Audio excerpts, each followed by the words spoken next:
All right, shalom, shalom.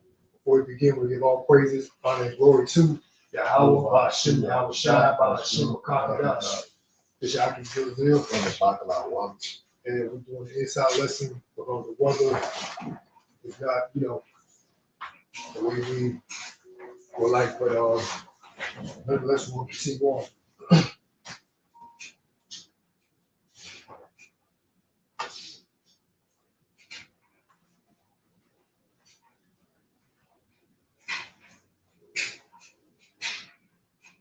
Well, you can tell by the way things are going, not on a local standpoint, but on a global standpoint,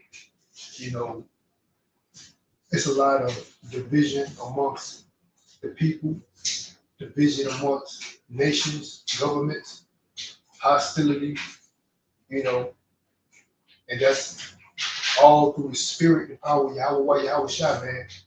Because regardless of what these plantation Christianity people believe or want to teach, that the Most High is all about love, peace. That's what the Most High is. But He has His love for the apple of His eye, which is Israel. But the Lord also is a man of war.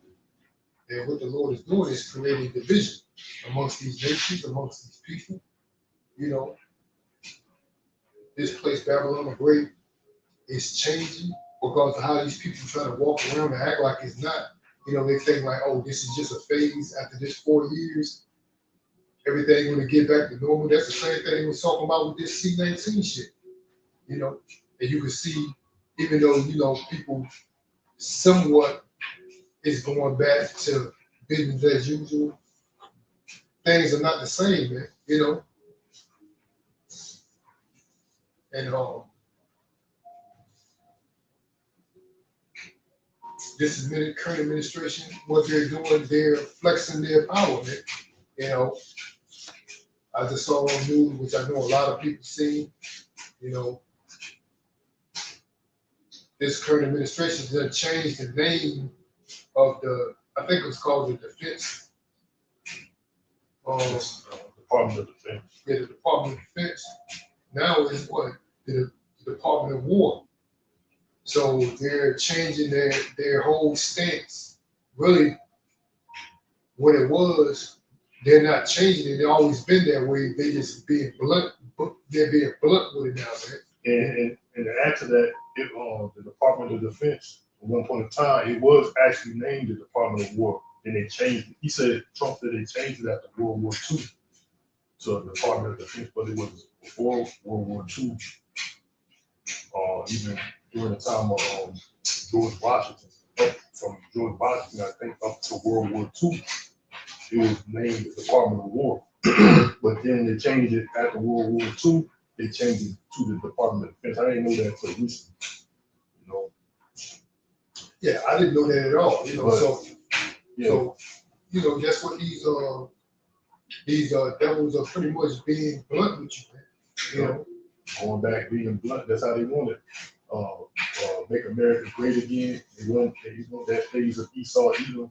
Obviously, what they call white supremacy. They want that to come back to America. They want to put the people, obviously, that who is in control, who's the superior in America. Who's the superior in America is these Edomites. They try to bring it back to that.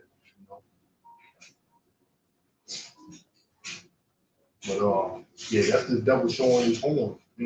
Basically he trying to go back. The Lord said that this devil's going to basically, he's going to show his horns in this time, man. The Lord's going to give this devil the authority to get back in the state of mind of being what he is, a bloodthirsty, wicked.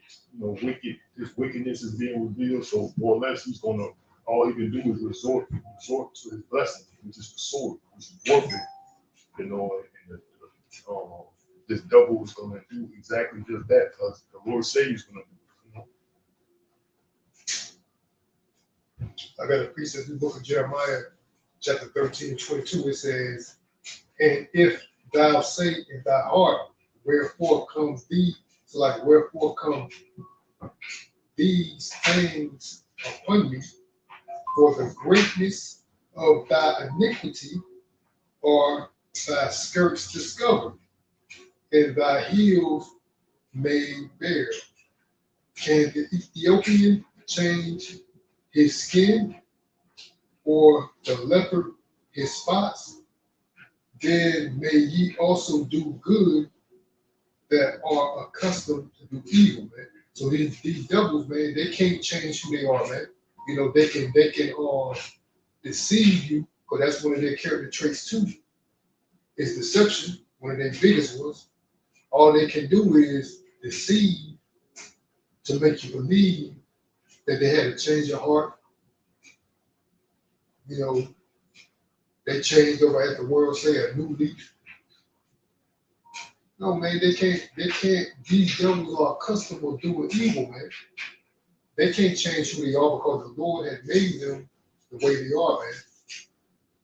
You know, like our elders put it, our teachers put it, the Lord made them the perfect devil, man. You know.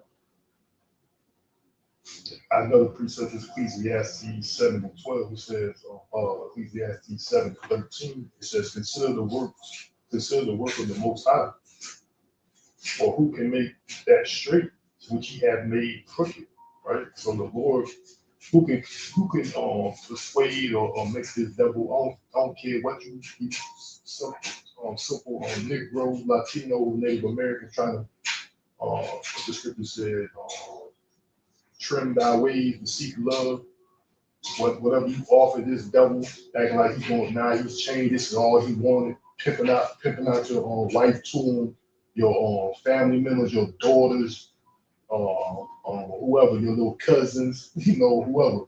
These females in your family acting like these damn Edomites, that's all they wanted was some poo-na-na. Motherfucker, there was a point of time that it's slavery that they can take your wife, daughter, even your little son, and have their way with them, and you couldn't do anything about it. These simple niggas acting like that's all they wanted was a poo-na-na, and everything's good now. You know, simple niggas crazy, man. You know, the Lord made this devil crooked. He made him wicked, and there's nothing that you can do to turn these devils otherwise, man. You know, in a righteous state. You know. So you know that's the mindset of these simple Black Latinos and Native Americans, man. That's their mindset, man. You know, they simple. They think they can please this devil by having some type of agreement with him, by you know, offering him something. The scripture says in Habakkuk chapter 2, he cannot be satisfied, right? Meaning what? He wants everything. You know, he can't be satisfied. That's what the elite's issue is now. They already control the money. They control your laws. They control more or less your life, your worldly affairs. They control all this, you know. But what they trying to do, they want ultimate control. They want ultimate control and total control. They want control over you, your behavior, you know, your actions. You know, that's what this devil wants, total control, man. You know, so these devils can't be satisfied, man. Yeah, it's already bad enough. They got all the wide majority of the resources, the land, especially over here in Babylon the Great. They control this whole system economically. You know what I'm saying? They got control of the money. They got control of the land. They got control of the government. They got control of everything over here, man. You know, local and federal. They got control of everything, but that's not enough, man. You know, you want control of each and every one especially, I mean, the ones that are in modern society, he want control of each and every one, man. You know, but this devil's ultimate goal is to act like he's God, man. That's really his ultimate goal. He wants to be God, meaning that he wants to control the narrative throughout Earth, man. His influence of how the world's supposed to be ran will be under his order, man. But he wants to be God, man. You know, that's a he got a what's that saying in the world? He has a God complex. You know, that's why you see him in these paintings, these statues, looking like the Most High and the Most High Son. You know, which is blasphemy, man. And that is not, blasphemy the Holy Spirit. That is a sin that's unforgivable, man. You know, Yeah, he can't be forgiven anyway. He can't repent. These Edomites can't repent, nor can they be forgiven, man. You know, Scripture tell you there was no place of repentance found for Esau. That means his descendants, the whole nation of you. You know, they can't repent even if they try, because they can't, because they're wicked. Their spirit is made to do wicked, so they can't repent in a righteous manner, you know.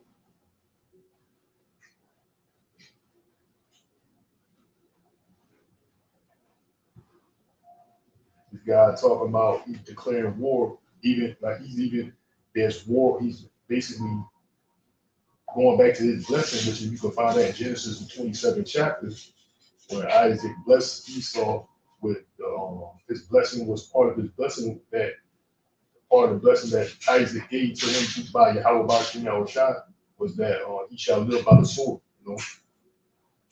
and that sword is warfare, weaponry, and you can see that what's going on now, even with this Venezuela. I just seen a video guy made a really good point about what he did. There was some type of speedboat, and it was 11 Venezuelans, gang members or whatever they were allegedly, but 11 people was on a speedboat, which is small, and they said it was trafficking drugs. But he said this guy was making a point. He said, man, if they had drugs on there, they wouldn't put that many people on there. They'd have the boat basically filled up with drugs and a little bit of people. Since these speedboats are not that big, but he basically murdered these people. That's what this guy was saying. He shot a drone or a missile, whatever it was, and basically murdered these people in that speedboat. Basically showing you this warfare, even in Chicago. Now coming back over here, that's over there in Venezuela. Not mentioning everything else that these devils are doing throughout the earth. He's the governor of Chicago, can't think of the guy's name. He said that basically Trump is waging war on the city, on an American city, which is Chicago. He said he's waging war on the citizens of Chicago, basically. So that lets you know, this devil, just like the prophecy said, man, this devil is gonna come down with that great wrath, man. That's a part of what this devil is gonna do. He's gonna come down with great wrath because the time is short. He knows that he had for a short time. So a part of that wrath, he's gonna come down is his blessing through the sword because he's been exposed. So the only thing he can do is resort to his blessing,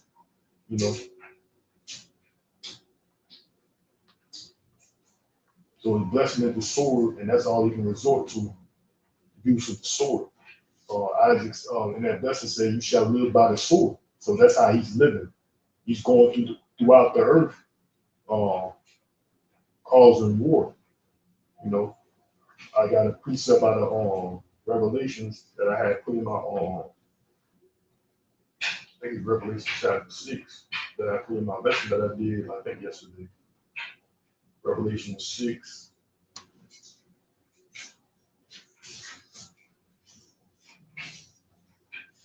Dang, this thing is loaded.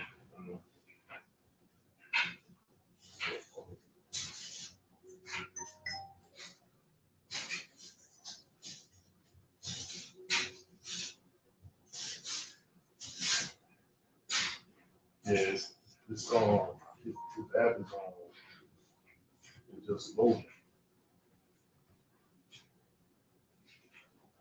I was like, I don't got any internet.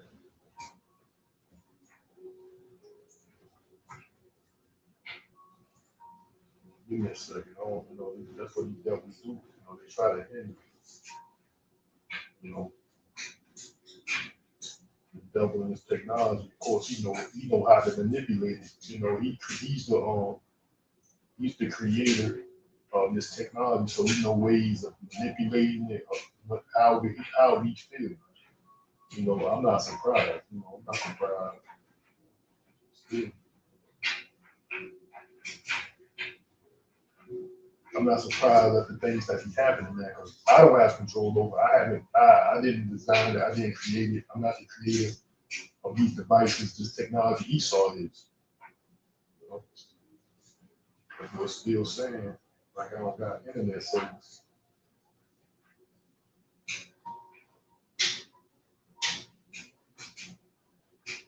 I don't know what's going on. I know what I'm gonna have to do is restart my phone. You know. But yeah, this devil blessed me with the sword. If you go back, I got a precept out of Revelation, which basically this devil it says I'm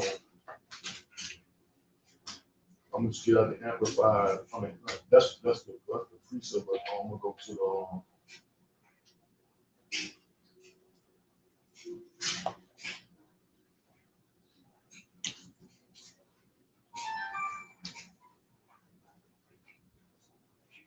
the King James. King James, I'm gonna read out the amplified. This is Revelation chapter 6 and 4, and it says, and there went out another horse that was red, and power was given unto him.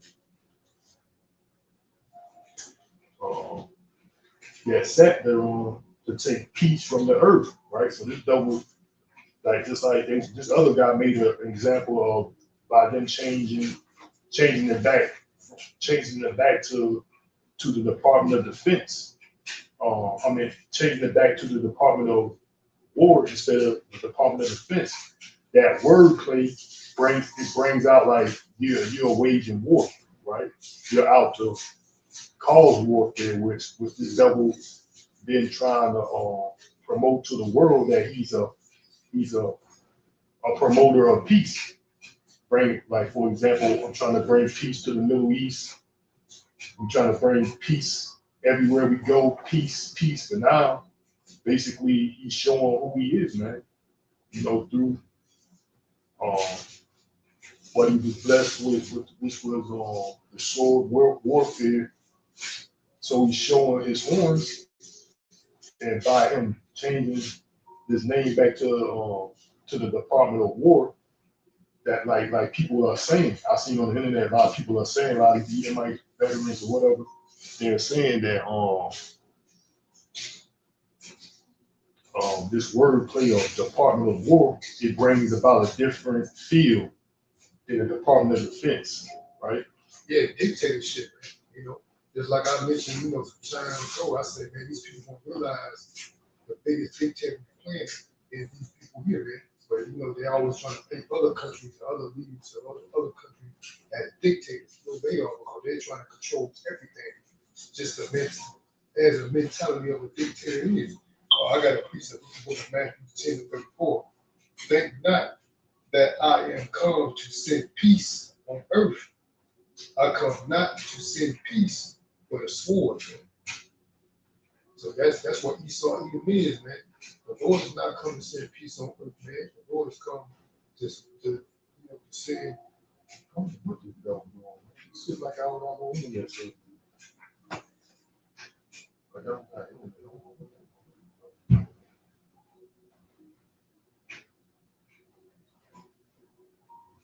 you log into your joint, the Wi-Fi. Yeah, my Wi-Fi is connected. I'm connected to the Wi-Fi, but it's like you gotta have internet to see the other Bible on the side. It's like it's saying like I don't got no. it makes you some room to Wi-Fi. Check on the switch to your data and see if it, Yeah, that's what I'm gonna do. I'm gonna put the Wi-Fi off and have my phone on. yeah, this devil did a prince the power of the air, man. Just like the elder was saying, I called the lesson yesterday. He was saying that one of these prestige Edomite families, he said he went to look up a certain address that they associated with. He said his computer crashed. As soon as he went up and he put the address in, he said his computer crashed. He said it happened to him twice. So that's what these devils do, man. They control. They know. They like well, simple. They have access to everything because you know why? Because everything is in their hands, man. You know. And look, that's the spirit that, because Revelation 6, starting at verse 3, Revelation 6 and 3. I mean, other than what you were saying about the crash, I'm going back to the war. If you would finish what you were saying. Yeah. Yeah, going back to the war. This is Revelation 6 and 3. The subtitle is Second Seal, and it says war, right? So under that title, it says Revelation 6 and 3. The subtitle, it says the second seal, and it says war. It says, verse 3, it says, and when he had, Revelation 6 and 3, it says, and when he had opened the second seal, I heard a second beast say, come and see. And there went out another horse that was red, and power was given unto him that sat thereon, to take peace from the earth, that they may kill one another, and there was given unto him a great sword. Right? So this devil was blessed was the sword. And like I said, by him changing it back to the Department of War, shows you what on time we're in. What it says in I think Ecclesiastes, there's a time for peace and there's a time for war. So basically, this devil is going to wage war on domestically and internationally. That's what this devil is doing, waging war on everybody. There's trade wars, there's physical wars, and also all of it's going to be affected even in America. That's why the troops are here. That's why Biden, under his administration, he took all the troops from Afghanistan and brought them back to America because the war is what? Back home. That's why they talk the talks of civil war. The war is back home. I mean, the war is also the war was international, and it was obviously that way, but it's also back in the Americas. The war is back in America, But yeah, this is still saying like I ain't got no internet. Shit crazy, man.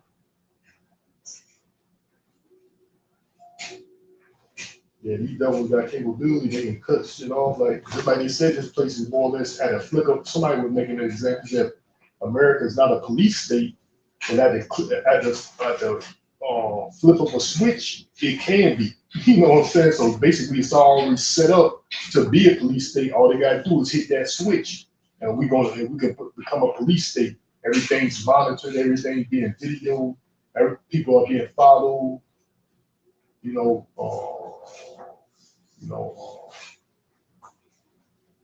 It is to a degree. It already is. It's not, full out. You know what I'm saying? There's levels to things, man. Because they already monitor people. You know what I'm saying? Just like I don't know, I forgot the name of it. George Bush Jr. He declared, I don't know if it was the Patriots Act, if that's the act. Where the devil I finally got it. You know what I'm saying? Finally popped up. Goddamn devils. That's a lot. What you said, the Patriots Act? Yeah, I think that was the act that George Bush Jr. passed as a 9/11 to what monitor people monitor people cell phones and conversations, texts, emails, all in the name of national security. So they, and that's that peace. I'm trying to bring peace. You know what I'm saying? The scripture says that in Daniel chapter 8 and 25. by peace he shall destroy many. You know, that's what this devil is doing. He's trying to trying to make people think he's the promoter of peace, but he's the promoter of warfare and confusion and wickedness. You know, and that's true too. I saw this a couple of times. I forgot that actor's name. He's a white guy. He's a white guy. He played. He was on. He was like one of the main stars on Transformers. You know, he was driving this Bumblebee. I forgot the white boy's name, but he even admitted on one of these like late night TV shows or one of these shows like David Letterman or maybe something like that or what is his name, Conan O'Brien or something like that. One of them late night TV shows or something like that. He even admitted and said, man, that either the Fed or the CIA. He said that, man, every third phone call that you make, he said it's recorded. He said, man, I can tell you what happened, what you said on, February, what conversation you had on February X amount of years, like 5 years ago. And he said he played it for him. He was like, what? He played a phone conversation that the feds or the CIA, I'm thinking the CIA, had on, it was just like some regular, phone conversation you had with a person. He said he played it back for him. He was like, yeah, every 30, something like that, every so many phone calls that you make, and it is automatically recorded. So yeah, that's what these devils doing. Like that's what I was saying, to a degree, it is already a police state. It's just not full fledged. They're just waiting on the right time to pretty much to justify to convince these people what they're doing is justifiable.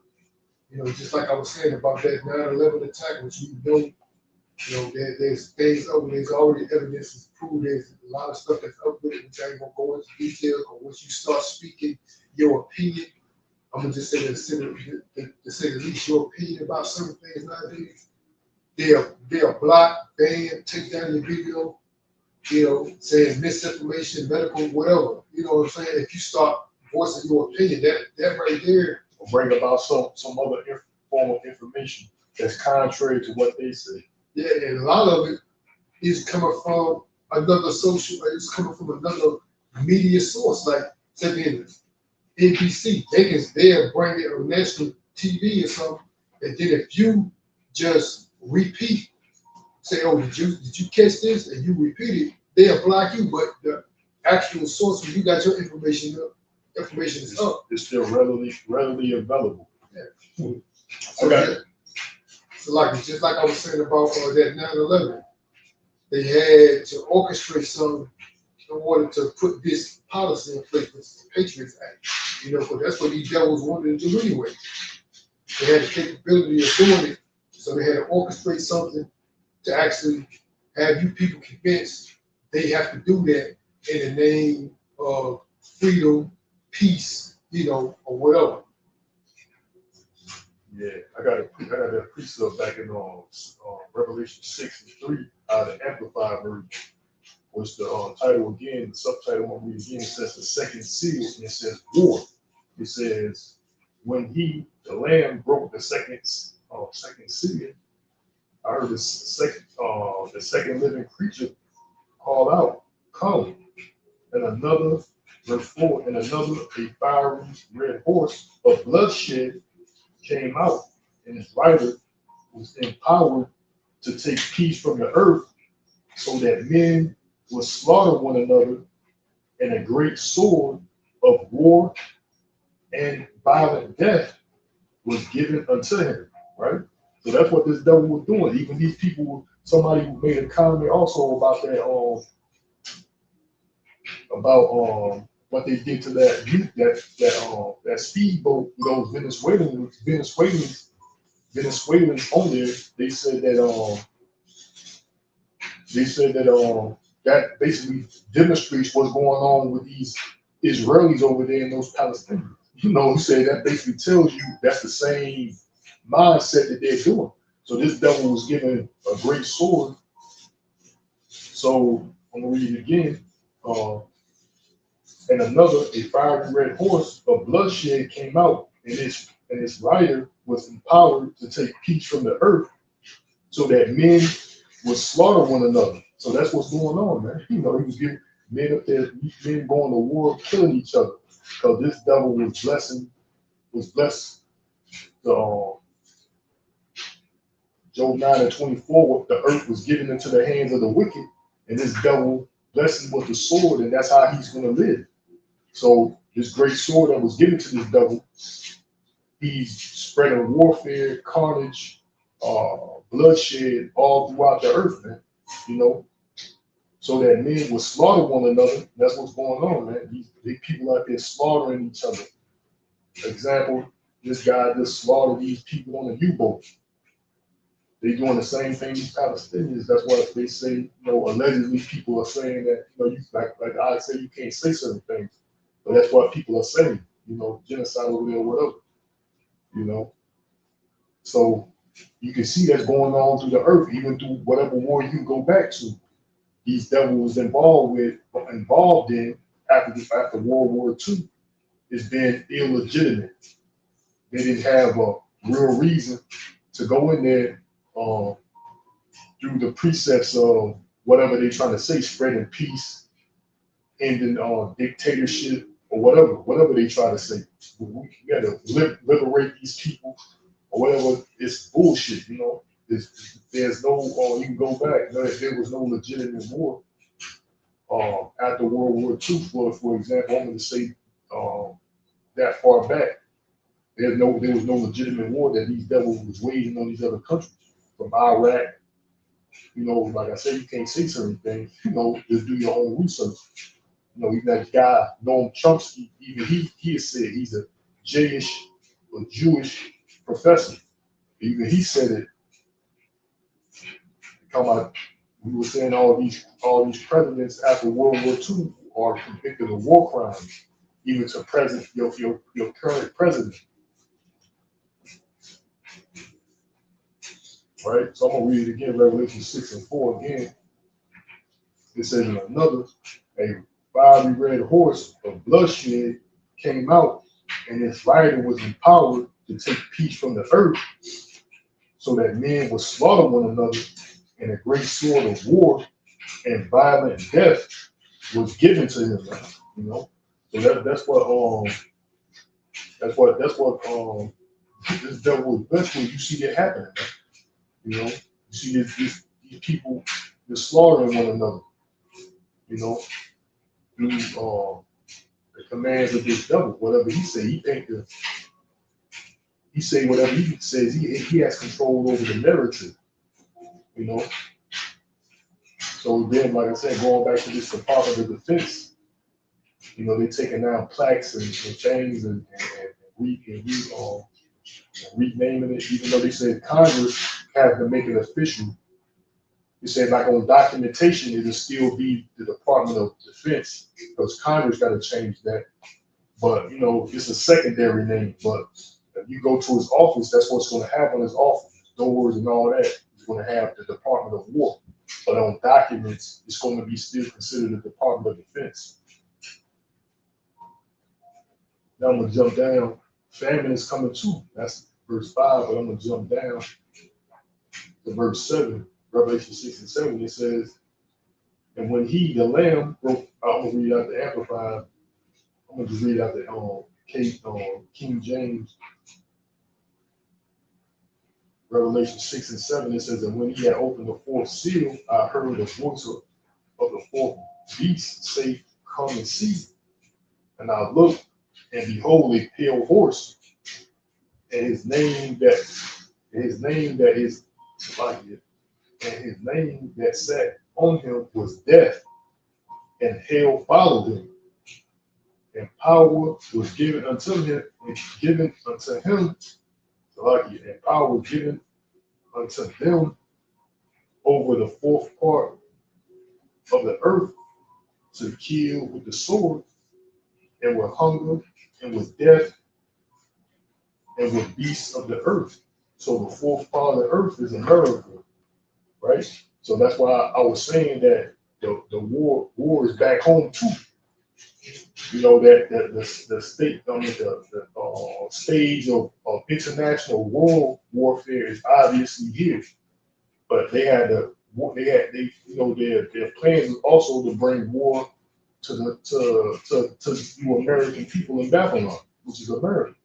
That's why I said the and power was given to them over the fourth part of the earth. The fourth part of the earth is America.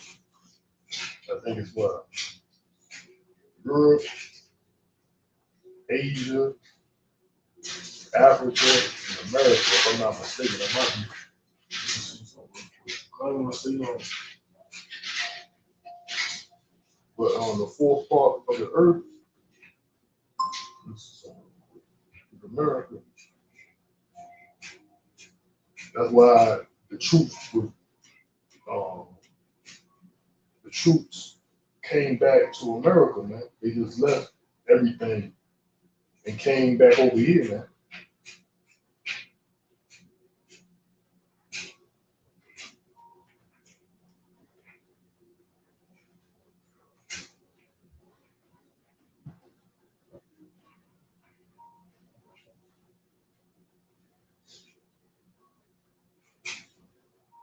Yeah, the fourth part of the earth is America.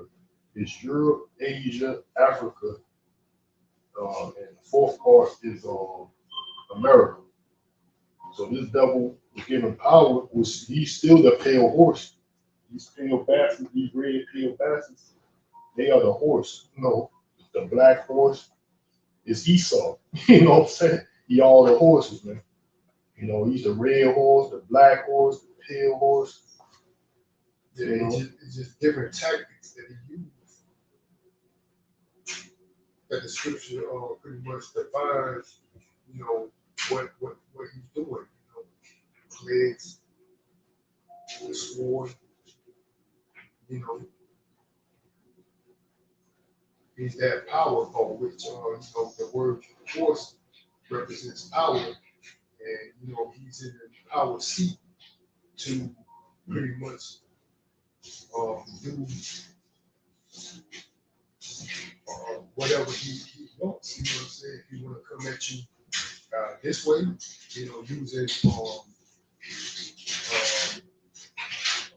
political warfare, um, uh, chemical warfare, um, you know, this devil got all types of warfare. You know, germ warfare. You know, that's plagues and stuff. You know, what the black horse, the plague. Yeah, but he got different tactics to come at the red horse. What?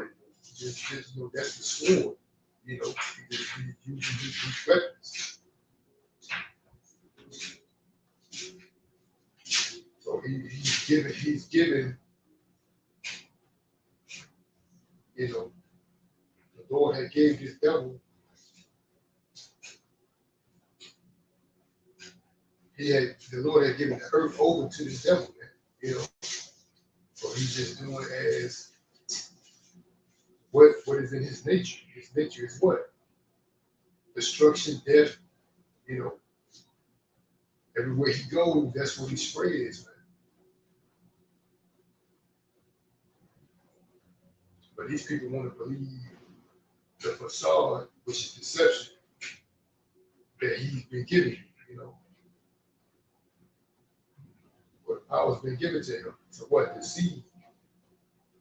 Like the book of Revelation said, where he was loose in little seeds to deceive the nations.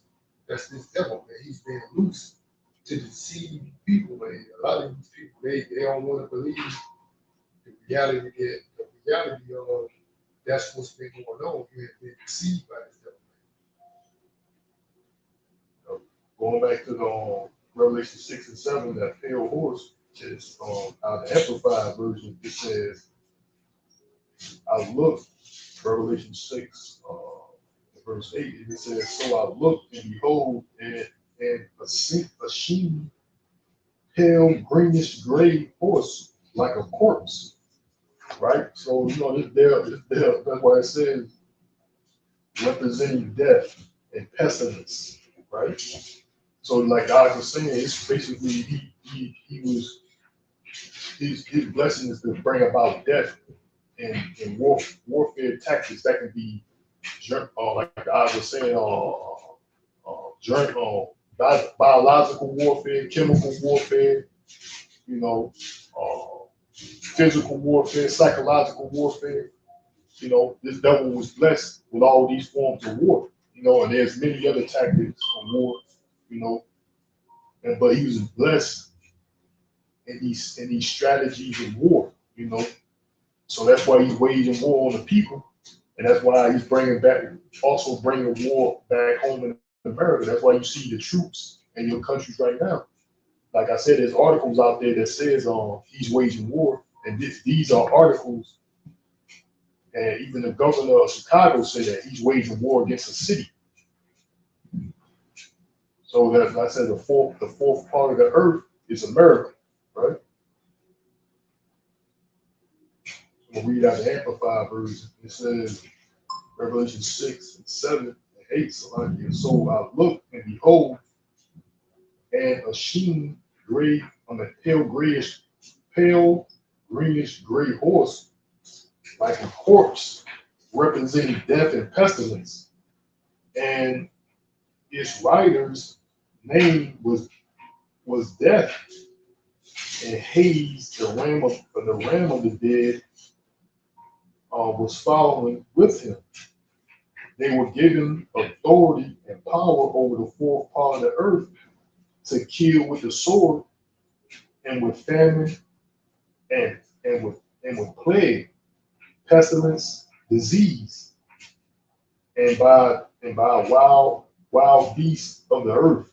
You know, so that's what this double blessing is, man. To bring death, warfare. You know, he's come. Like it says, to take away peace from the earth, right? Revelation, going back to Revelation, back up to Revelation verse 4, man.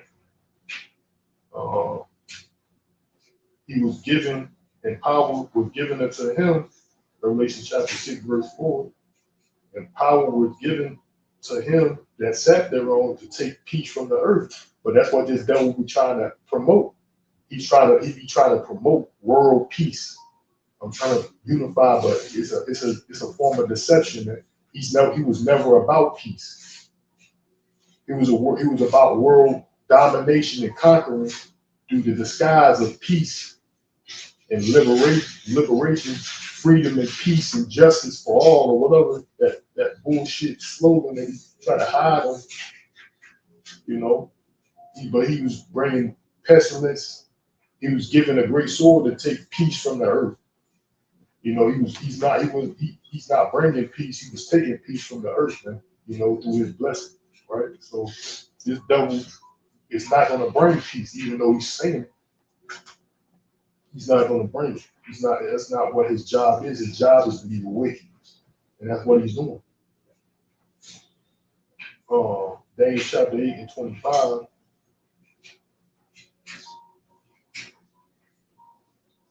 That says, and through his policy also he shall cause craft to prosper in his hand, and shall magnify himself in his heart, and by peace shall destroy many. Right. So he's alleging through democracy, these policies, these laws that he created. He was given. He's painting a picture that I'm trying to bring peace, but his warfare, his blessing is to take peace from the earth. So you go to any country that this devil was in, they can tell you the atrocities. Using nuclear, for example, another example, using nuclear weapons on islands that people that inhabited the islands, man. You do nuclear weapon tests, and then these people develop, you know, their children develop, they give birth, the women give birth, then the children develop these diseases and deformed.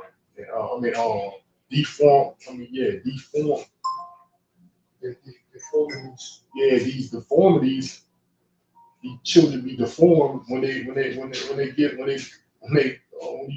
birth, man. That's taking peace from these people, man. They even when he's going out outsourcing his businesses, going to these other countries like Asia, Africa, or whatever.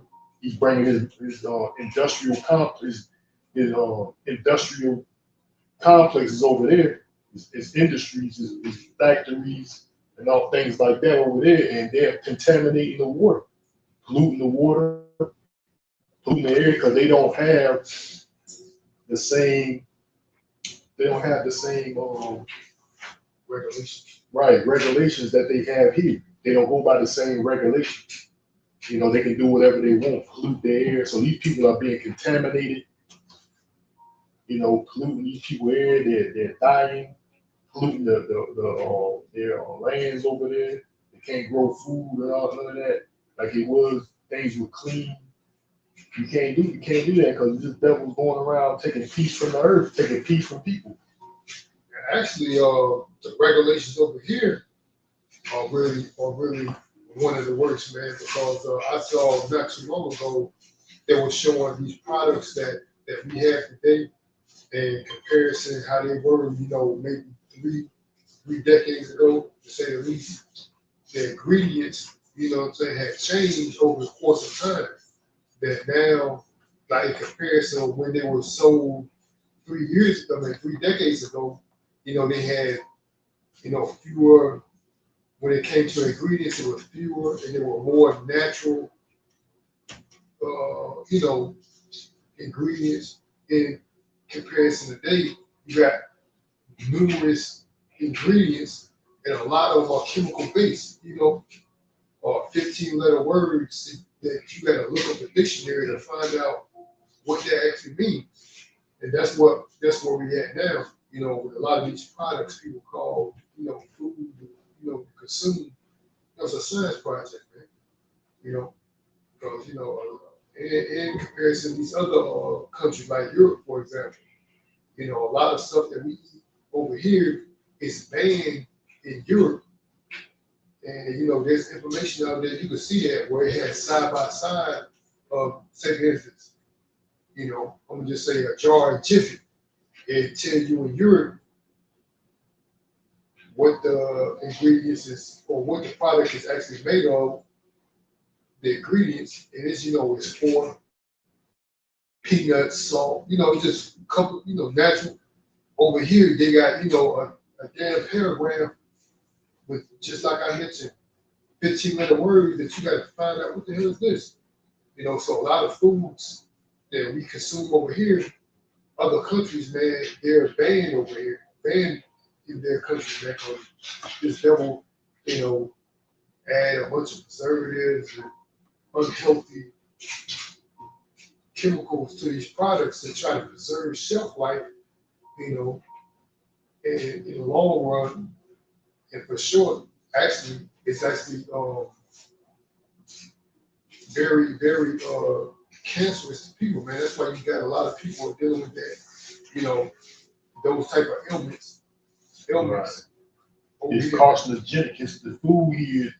Basically, all this food here is getting poison. It's poison, laced with poison, pesticides. Got chemical. It got laboratory. It's chemical based, lab grown food. Where all most of this food is cancerous, man. Even the organic is basically ain't good for you, man. You say organic, it's poisonous, man. It's laced with chemicals. I mean, it's laced with pesticides and all type of things. You know, he added to these additives that this devil was putting in your food to basically kill you, man. It's carcinogenic. That means bringing cancer. It's cancerous. Even these GMOs, which they trying to, you know, there was word out there. They were saying that they did experiments on mice. They said the mice that ate the GMOs, they developed cancer, but the mice that ate natural, more or less like natural food, there was nothing wrong with them, you know. And they did laboratory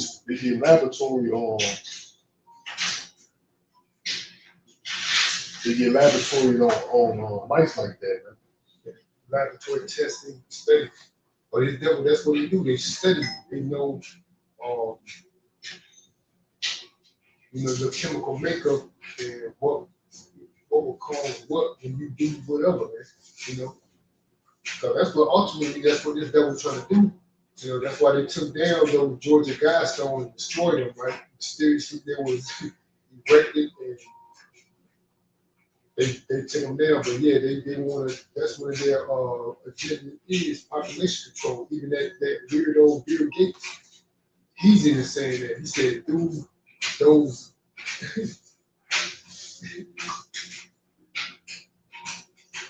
those shots that these people did say. I don't know if I can say that.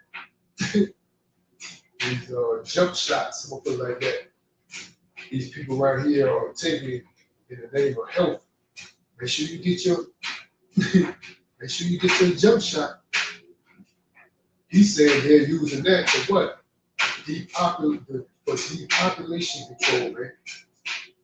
He's on recorded, he's on recorded stating that, man. Not to give it to people for longevity of life, but to actually to eliminate you, man. But you don't see these people on the uproar. These people still going out there getting that stuff. They still believe and trust in these medical, But this devil is actually what it's pseudoscience, and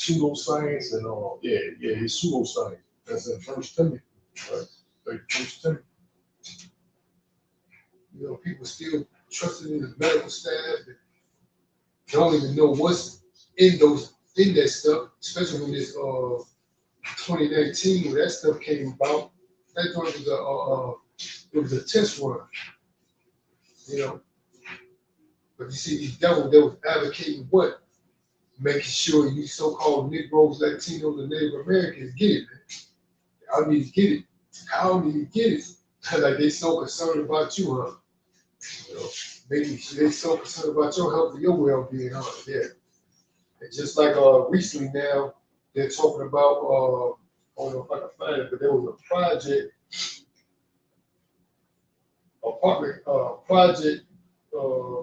complex that they said that the military was doing a test experiments on them with this fall. So that was in I think Louisiana, St. Louis.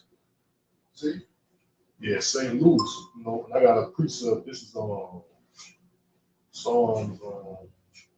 Psalms chapter 64:6. It says, "They search out iniquities.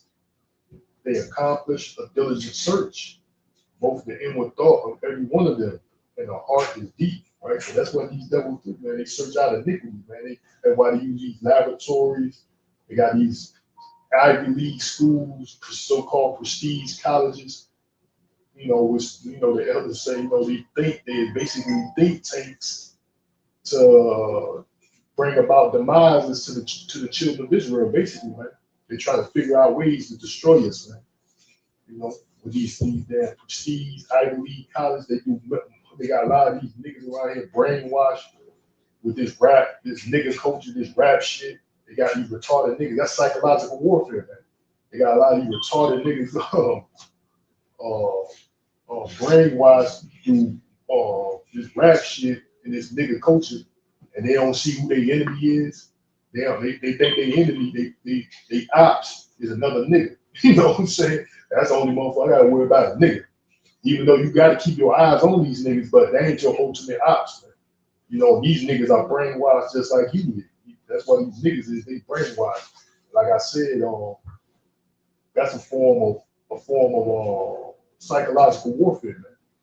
I'm gonna read that out again. It says Psalm 64:6. It says, "They search out iniquities. They accomplish a diligent search, both the inward thought of every one of them, and the heart is deep, man." All right. So I'm gonna read that out of the New Living Translation.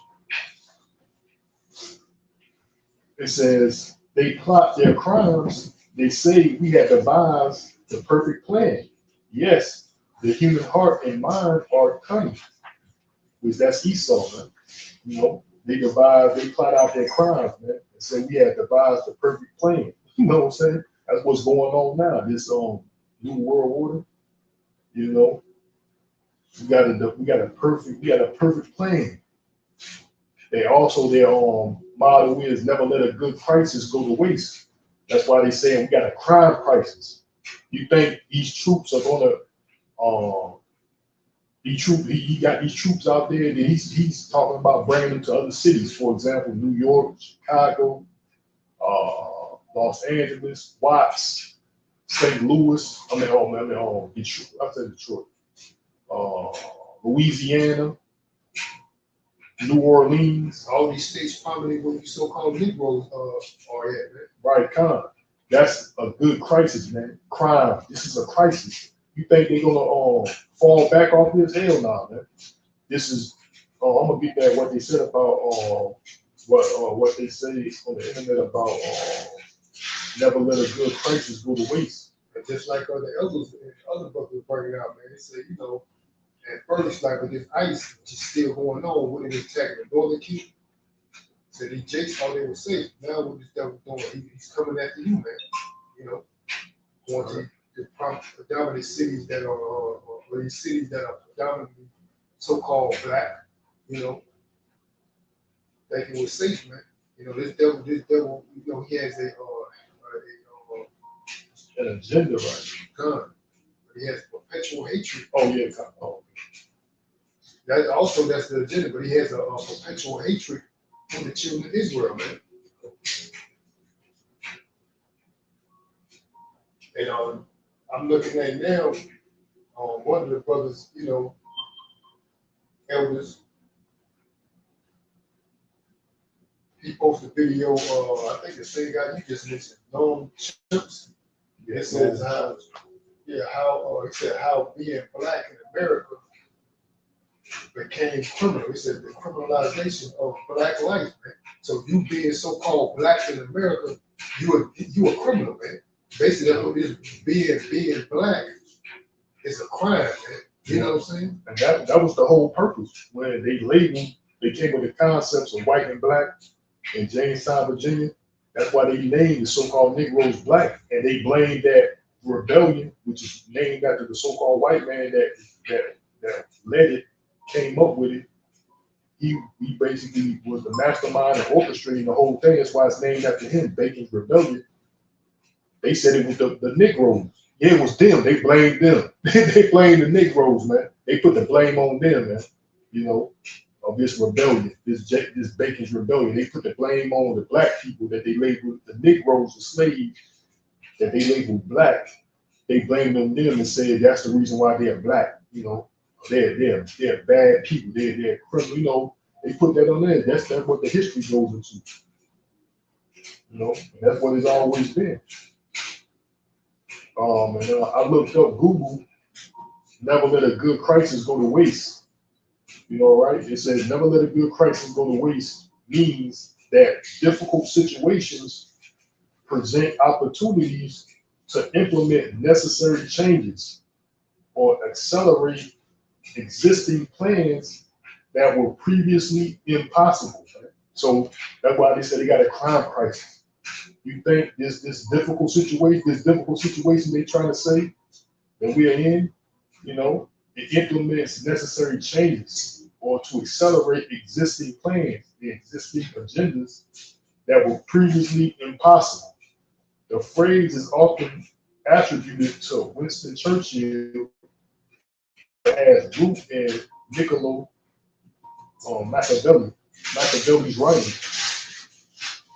and was famously popularized by Rahm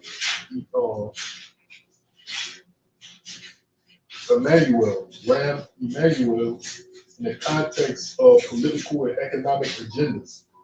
The ideal is to leverage the disruption of a crisis to achieve long-sought reforms to make progress that would otherwise face resistance. Right. So this phrase "never let a good crisis go to waste" is to help them further an existing agenda, or to perfect. It's It's a perfect opportunity to bring about um, some type of change, man. This is a purpose opportunity where we can bring about change through this crisis, man. Basically orchestrate what they already planned. We can take advantage of their opportunists. You know, like that's the mentality of a lot of these people, man. They're opportunists, man. They're waiting um, for the right time, you know, to because I've been at jobs, worked around individuals like that, that mindset, they were opportunists. You know what I'm saying? They take actually to take advantage of a situation. And that's what these devils doing. They're waiting for the right opportunity to overstay their plot to take advantage of the current situation. You know, opportunists. You know, give up that word. Right. I'm gonna just read what it says. Origins of popularization.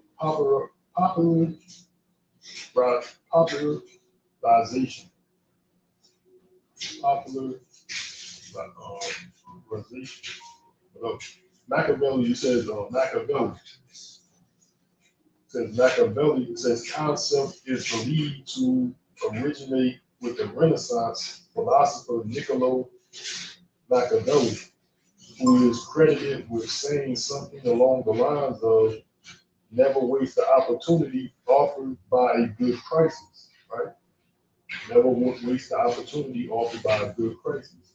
And it got Winston Churchill. It says the phrase became more widely known when Winston Churchill used it in the mid 20th century, connecting it to the post-World War II reorganization of Europe and the reform and the formation of the United Nations. It says Rahm Emanuel, the phrase was famously and significantly popularized in the 21st century by Rahm Emanuel, Chief of Staff of President-elect Barack Obama, who stated, "You never want a serious crisis to go to waste. It provides the opportunity to do something that were inconceivable before, right? So just like you a waste the opportunities, like you were saying, right? It says it provides the opportunity to do things that were inconceivable before, right? So now in these crises, now something that we never thought of, now we can do it. Or if it was a plan that we had before, now we can continue on this plan. Yeah, I got the definition of that word opportunist. Opportunist. It says a person who exploits circumstances to gain immediate advantage rather than being guided by consistent principles or plans. So that's the mentality that a lot of these people here in America, they don't have no principle, no morals, no plans. That, you know, they're opportunists. They're waiting for the right circumstance, the right time to exploit for an immediate gain, man. Take advantage of the situation, man. That's how a lot of them, like I said, I worked in several places, man, that was like that, man. These people are opportunists, man. They don't care about, you know, the consequences or, you know, them lying about somebody else or what somebody else did to jeopardize their livelihood, man. They don't care about that, man. They don't care about you able to provide for you, yourself, family, whatever it may, whatever the circumstances are. They don't care, man. You know, they're orchestrate, you know, situations, sit back and take advantage of a situation when it occurred to gain some personal, you know, some personal gain, man, to exploit the situation, man. You know, that's what they did. Like I said, I worked around several people like that, witnessed it for myself. That's the mentality of these people, man. You know, they don't have no wars, man. And they don't. When it says plan, meaning that there's a plan already, a structural plan in that corporation. That's why they give you handbooks, but they don't go by that. They enforce those, but they don't go by it. You understand? Once you get in management, these people act like they're better, you know, and then they got their, you know, kiss ass and shit. But nonetheless, I was saying that's their mentality here. That's the mentality of these people here, man. You know, but that's that they're doing what? They're what's that precept, man? As I had the other day, it said, "As the king, so is the people, man." Yeah, that's the hypocrisy. So As a ruler of the people, something like that. As a ruler of the people, as the ruler, so are the people. so the mentality of these rulers with their opportunists is the same mentality of these people they're ruling, man. You know, And I'm gonna go continue on reading. It says applications. It says political agendas. It says the phrase is often used in political context to justify sweeping policy changes that are implemented by seizing the public's attention and urgency created by a crisis, man. So it says sweeping policy changes. You motherfuckers up there changing laws up. Now you can't, you can't. That's what they doing now with these protests. You can't say anything. They change the laws. This guys writing executive orders. You can't do this. You can't burn the flag and protest anymore. You can't, you can't speak against the government. Basically, that's what it's going to come boiling down to. You speak against the government, they find you doing contrary to what they saying. You're going to become a problem. yeah, you're gonna become public enemy number one, man. Yeah, yep. You're going to become a problem, and they're going to come get you. Ultimately, that's where it's coming down to. Yeah, Your so-called rights and liberties. That's out the window. Your constitution, that shit's out the window, man. Even in North Carolina, I've seen an article they was talking about. They got a Fourth Amendment right to protect immigrants on the workplace or something like that, man. They talking about some city in North Carolina. They was talking about, nah, we not supporting mass deportation over here. So that's that division, right? So they're saying that they not they got a Fourth Amendment right to protect these immigrants from deporting. You got to look at it too. People hear that they're like, "Oh, see, these people, yeah, they really care." Nah, man, it's a reason why. You know what it boils down to? Money, man. Oh, they know these immigrants, for the most part, they're coming over here. They'll get paid little to nothing. And these corporations, man, they're maximizing their wealth off of them, man. But then they say, "Hey, because really that's what Trump is doing. He's fucking with these people's money. That's why a lot of these Edomites, that's what they do. They employ these illegal aliens or immigrants. Cheap labor. Yeah, cheap labor. Some of them, there's scenarios where these immigrants, they're not even getting paid at all. They're putting in work, but they're not getting paid. They get promises to pay. Yeah, we're gonna pay you. We're gonna pay. They never do, man. They never pay these people, man. Edomites, man. Opportunists. That's that word, man. Opportunists. They see the opportunity. They see their circumstances. What they do, they take full advantage of it. Oh yeah, you over here illegal. You want to work, put you to work. They took full advantage. We're gonna let you work modern day slavery, or have you work for free. Have you work for free, and we're not gonna pay you. I looked it up. It says NC City Fourth Amendment whatever. I said NC City Fourth Amendment workplace, right? I looked that up. It says Durham, North Carolina recently passed a resolution to become a Fourth Amendment workplace. To shield city workers from federal overreach and to ensure their constitutional rights are upheld during potential raids or searches by agencies like ICE, right? So they turn into a Fourth Amendment workplace, shielding from federal overreach and protect your constitutional rights. You know why your constitutional rights are being violated because it's not a part of the New World Order. You know, your constitution, this constitution that they trying to, like, that's the whole premises of this civil war. So they trying to protect what these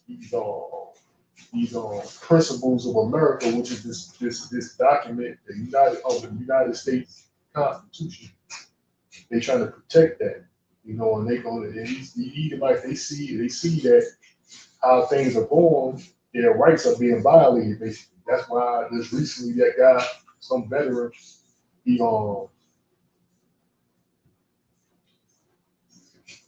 he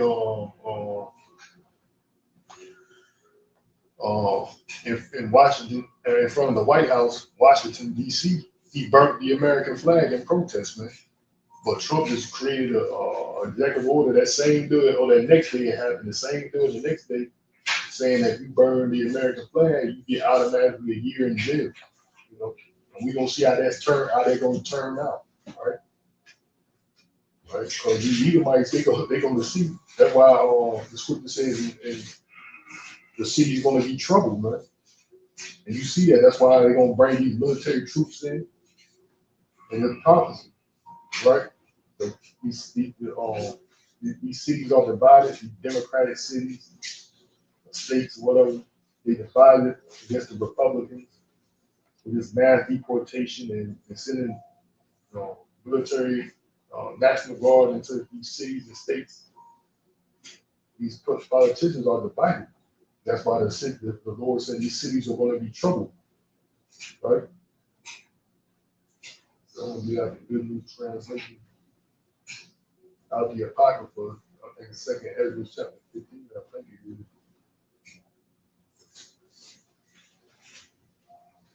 Second Ezra chapter 15. I think it's 15.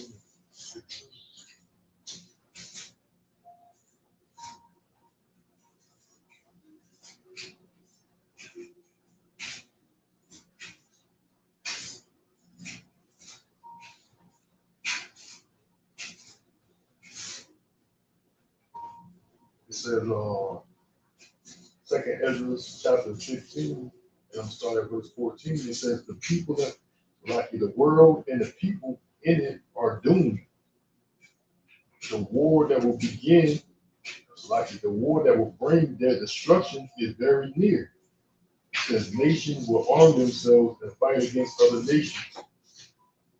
Verse 16, it says, there will be great political turmoil, with one group trying to overpower another and gain control while ignoring the legitimate government. So that's basically what you see going on, man.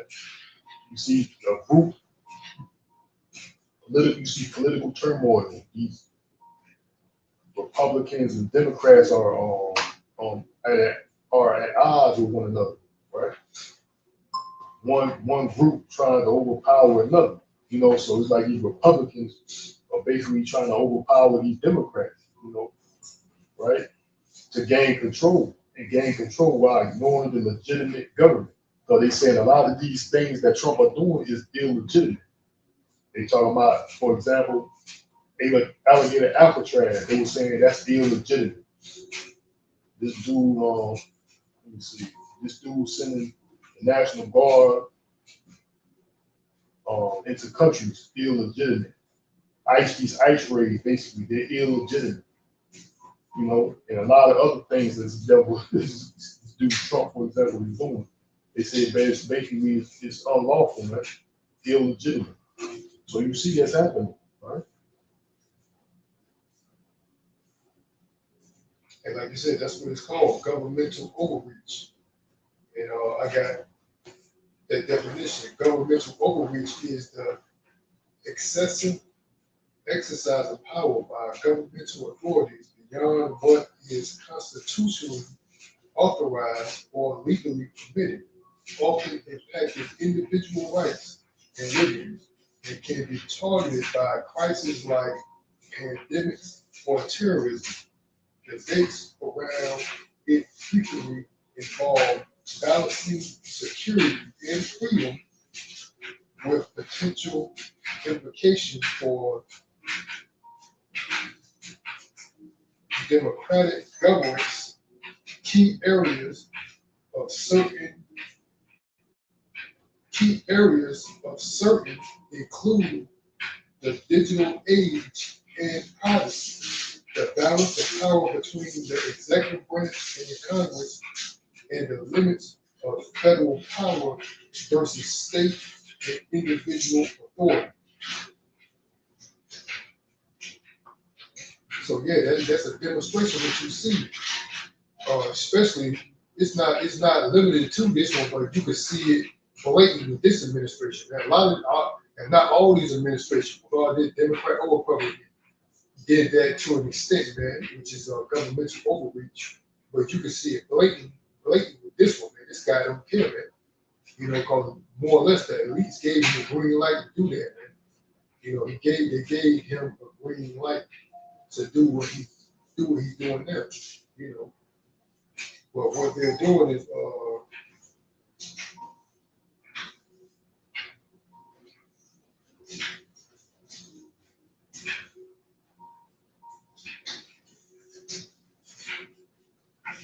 let me read some of these articles about it, the illegitimate. It says,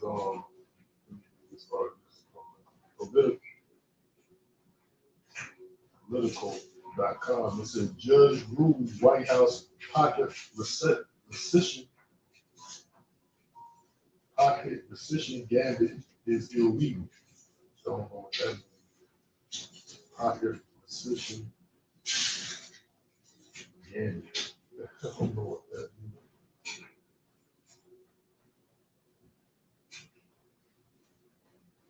Well, anyway.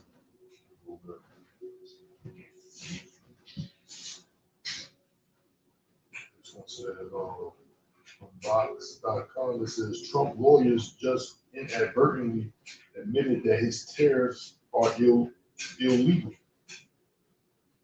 So it says Trump lawyers inadvertently admitted his tariffs are illegal. So a lot of things that you do clearly, more or less, it's trying to say illegal. which sums it up. That's why I brought out that word, governmental overreach. You know, like I was bringing out, he said, you know, mentioned earlier,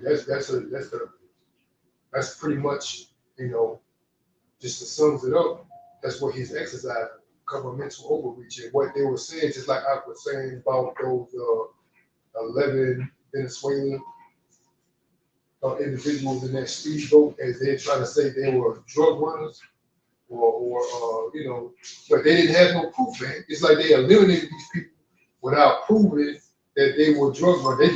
They just say that's what they were.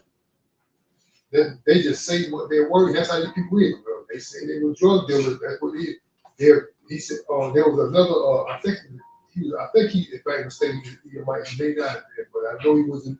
You know, but I think he was an Edomite. This was the other day. He said that. He said that's what they exercise extrajudiciary. I forgot the last word he used, but it was extrajudiciary. You know, he said basically what they committed was an act of murder, man, because it was not in their water, like there's a visible line.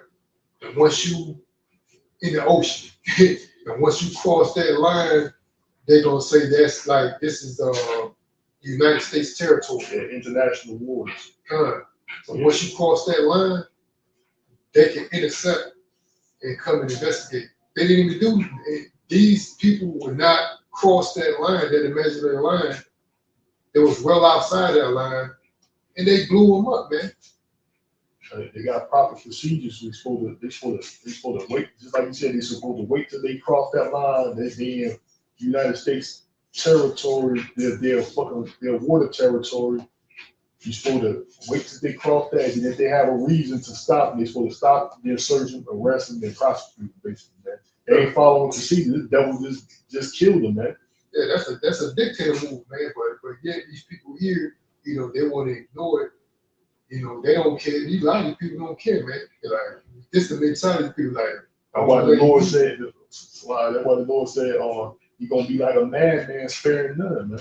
You know, they're going to be like a madman, man. Yup, that's the mentality of these people. They're like, oh, it ain't me, but nonetheless, like Precept said, just like Aquaman, he's gonna be like a madman, sparing none. So whatever you think, it ain't me. Oh, it ain't me. Yeah, keep thinking that Yeah, because gonna the be devil your ass. is gonna come at it, just like our boy out. I just mentioned like the elders mentioned and a lot of others. They just said what at first. At first it started with ICE, then with the so-called the homeless. Then now it's you Negroes, man. You know, then this is gonna be just like anybody. It's gonna be anybody, man. They gonna find a mean or a reason to come after anybody, man. Like one of the IQM, And everybody. as put it says Jacob's trouble gonna turn to Esau's trouble. You know what I'm saying? Because basically that's what it is. Jacob's trouble, which is trouble for all these people. You know what I'm saying? Like he might think that they ain't nothing gonna happen. Nah, it's gonna turn into your trouble too. So these damn fucking, they're gonna be like madmen sparing none. That means everybody, man. You know. Now, I got another article from ABC News. It says unconstitutional and unlawful. Judges push back on Trump expanding power. Right? So they're saying what this guy is doing is unconstitutional and unlawful.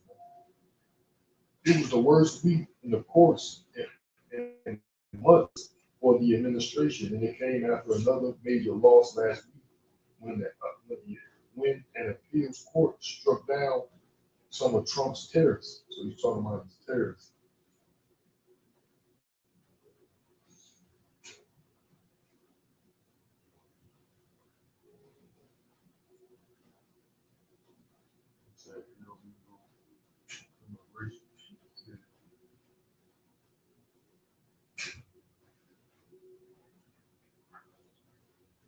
So basically, that's what they say. A lot of things that this guy is doing, Trump and his administration is doing, they try to say it's unconstitutional and illegal, man. So that's why I read out on the Good News Translation out of Second Ezra, chapter 15 and verse 16. It says, "And there will be great political turmoil with one group trying to overpower another, overpower another, and gain control while ignoring the legitimate government, right? So it's like this dude doing whatever he wants, you know. They talking about he can run for another third term. They were saying that too. They were saying that's unconstitutional, but he said there's ways they can go about it, go around it, or whatever. So that's what these devils do. They write the laws anyway. They know all. If they're a loophole, they know about it. So they wrote the law. Yeah, they created it. Right. It's just in they side pocket. Pull it out. You know how people got a little side pocket in their jacket. There you go. They wild card, the Uno wild card and shit. Surprise. Yeah. People like, what? You know. I can do what I want. Wild card on your ass. And like I said, Esau, they create the law. They create these laws, man. Policy. It says, verse,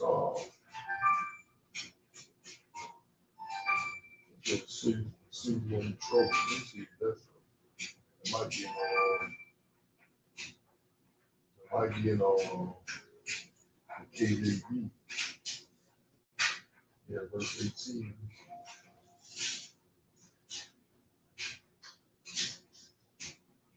I'm gonna continue reading. Second Ezra 15. Second Ezra 15 and 16. This is there will be great political turmoil with one group trying to overpower another and gain control while ignoring the legitimate government. There will no longer be free access to the cities because the struggle for power will bring destruction, terror, and total confusion everywhere people live, right? Because of what the struggle for power is going to bring destruction, terror, and total confusion everywhere people live. Driven by famine and terrible sufferings, people will assault their neighbors and mercilessly plunder their possessions, right? So a lot of these things, these tariffs are bringing up. These tariffs is double what they call illegitimate is bringing price increase. it's also creating less items are being bought, and these companies from these other imports, these other countries that's uh, sending imports to America, they're not gonna send as much because nobody is buying it, right? Because why? The tariffs. It costs too much, right? That's why they're saying the prices of vegetation from these other countries, fruits and vegetables are going up. And they get a lot of these fruits and vegetables from other countries like Mexico, Canada, or wherever. They get a lot of these fruits from these different countries, and now he's putting all these tariffs on it, causing the price to go up. Nobody's going to buy it, because they can't afford it. They said people, I just put a video, people are cutting back on meal that they eat, which more or less that's a good thing, but something like this had to happen for these people to not be in this gluttonous state. So that's the Lord doing. The Lord is doing it. He's doing all this. Call out everybody how about shot. Lord is doing this, man. He gluttonous ass people in America, where they living in pleasure and abundance, wasteful, gluttonous bastards, in America. The Lord is doing this too, nosy motherfucking bastard. Yeah, these devils watching your dumb ass. You know what I'm saying? Niggas acting like they got something figured out. But I'm gonna read it out the KJV, Second Ezra chapter 15.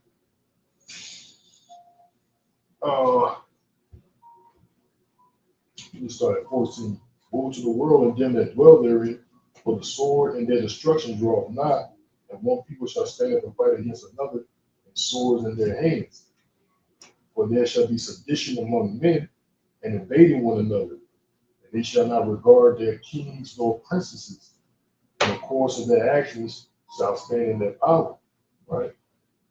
A man shall desire to go into a city, they shall not be able. Right? They will have these military personnel, troops, whatever agencies patrolling these cities, and they're gonna have lockdown, checkpoints. You can't enter here. You know what I'm saying? You can't enter here. Eventually, that's what's gonna come about. You see them locked down during that sea thing. Cities were locked down. Telling people be in the house by a certain time. Can't be out. Only essential workers are authorized to be out. Essential workers. If you're not an essential worker, you can't be out. Verse 19, no, verse 18, like you. For because of their pride, the cities shall be troubled. Right. So that's what's coming, man. These cities are trouble, man, because they saying, hey, you violate my constitutional rights. You up there arresting citizens, these immigrants that's over here. You have a green card or whatever. You straight be legit. Been over here 30 years or more. You still getting deported. Cities are being troubled. By government overreach. They're saying whatever this current administration is doing is unconstitutional and illegitimate. And think about it, who's really stopping? Nobody. Like I said, that right there lets you know your so-called rights and freedoms, you really never had them. There was nothing more than an illusion. And actually, he was privileged. He never was given under the guise of a right or freedoms. He was actually just privileged. You know what I'm saying? Because their mentality is this, especially in America, actually the world, but especially America.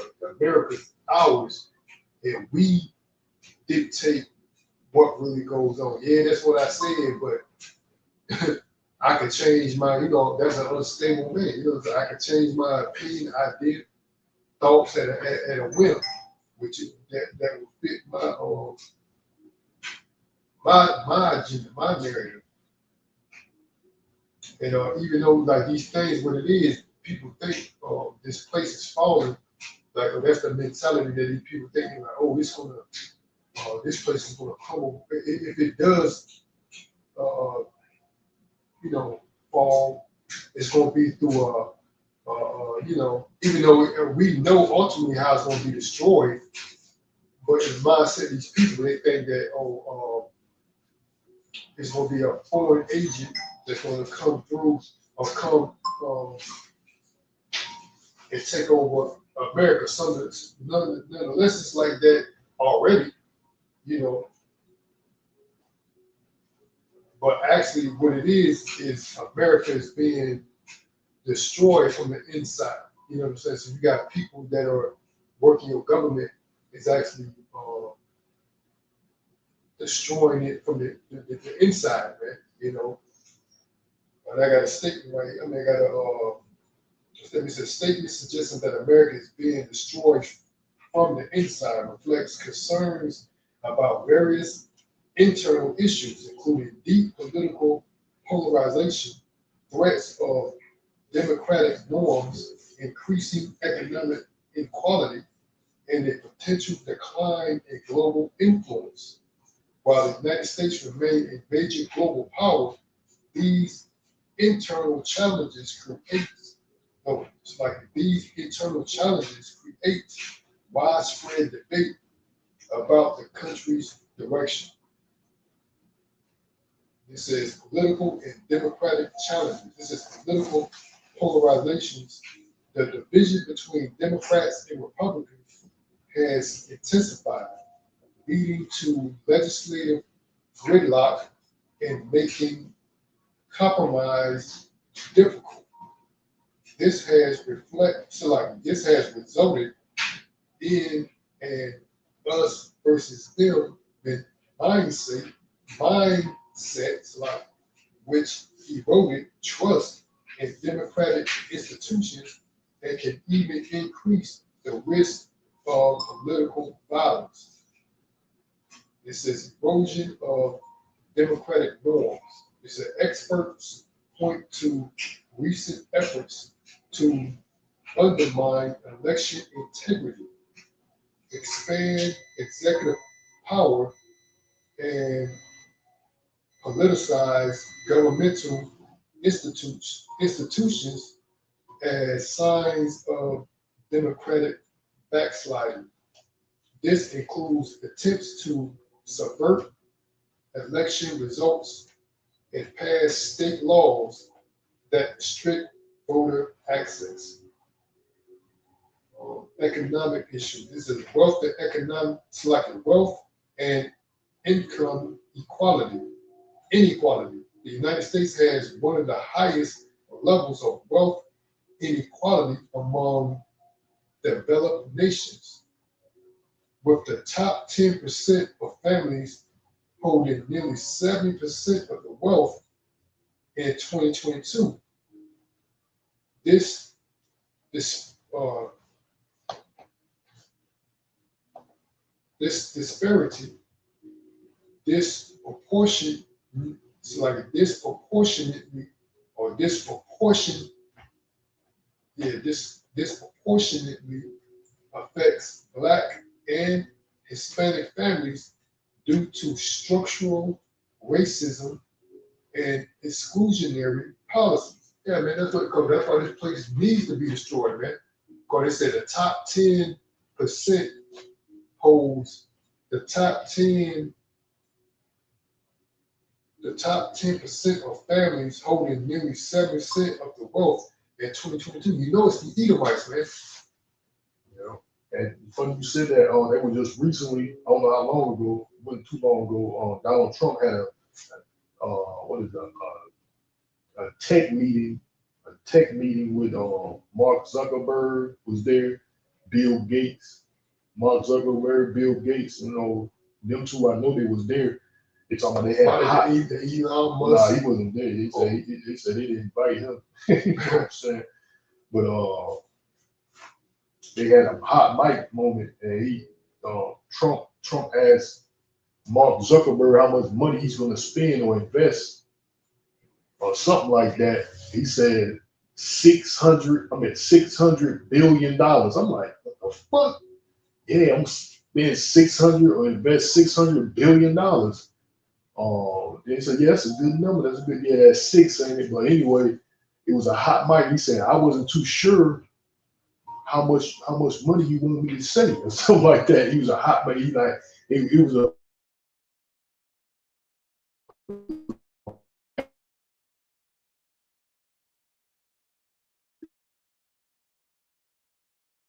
say he wasn't sure how much money that he wanted. He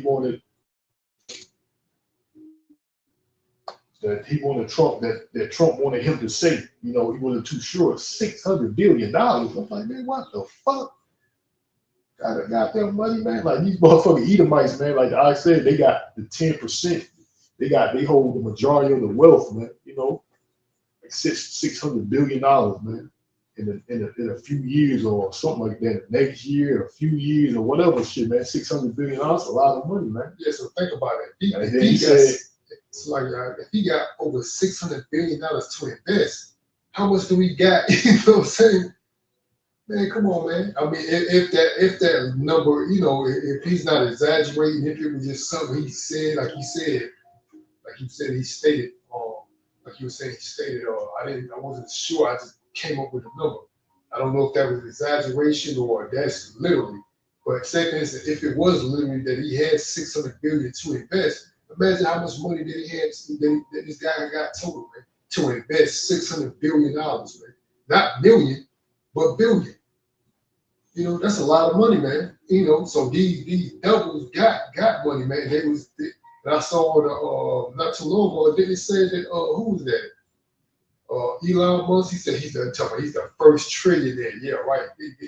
Now these families that you don't know, well, we know that, but these people around here, they don't know. These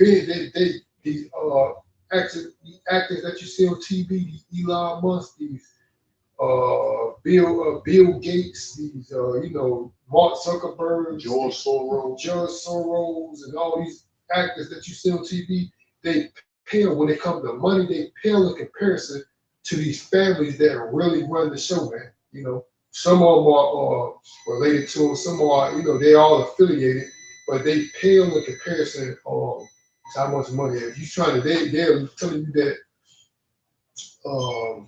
This dude Elon Musk is a trillionaire. Imagine what they got, man. You know, they built generational wealth, man. Prior to, from the days of Atlantic slave trade, prior, man. These devils accumulated, money, big accumulated from that time. We can just go back to the Atlantic slave trade. You know how many they said over 400 years, 500 years, these jokers were building wealth, man. So imagine how much money they got. And they're just letting you know there's something that's new. Elon Musk became the first. Yeah, he let y'all people think that this joker is the first trillionaire. No, it's not. These people had these like I'm gonna say the Rothschilds, the Rockefellers, DuPonts, and etc. These people big had money, man. Or big accumulated what they want to say generational theft, but they say wealth, generational theft, stealing, that's what's going on.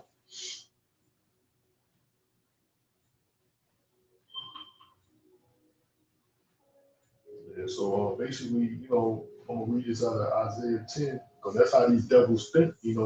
They think that they created this for that. The Lord put them in power, but their mindset is this. Isaiah 10 and 12 says, "Wherefore it shall come to pass that when the Lord hath performed his whole work upon Mount Zion and on Jerusalem, will I punish the fruit of the stout heart of the king of Assyria and the glory of his high looks.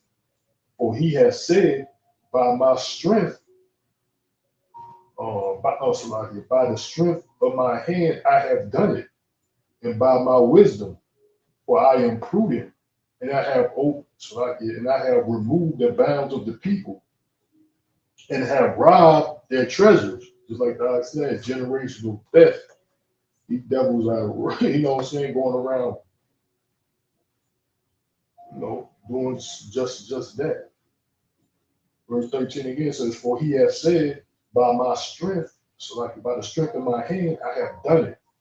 And by my wisdom, for I am prudent, and I have removed the bounds of the people, and have robbed their treasures, and have put down the inhabitants like a valiant man. And my hand have found a nest of, so like in my hand have a found as a nest the riches of the people, and as one that gathereth eggs that are left, he gathereth all nations, and there was none to move the wing or open the mouth or peep, right? So nobody could say nothing against this damn devil, man. So basically, like I was saying before earlier, you can't. Who could say or do anything about it? You think that's where these Edomites. That's where this civil war is going to take into place, right? These other pro-constitution Edomites talking about we're going to take our country back because they see the government is doing whatever they want, violating their rights. That's why I read out Second Ezra chapter 15. They shall not regard their kings nor princesses. In the course of their actions, Excuse me. What if I told you I in the teach you course of money their actions instantly? Or would you shall believe it? I don't stand believe in you. their power. You know, the course of their actions shall stand in their power.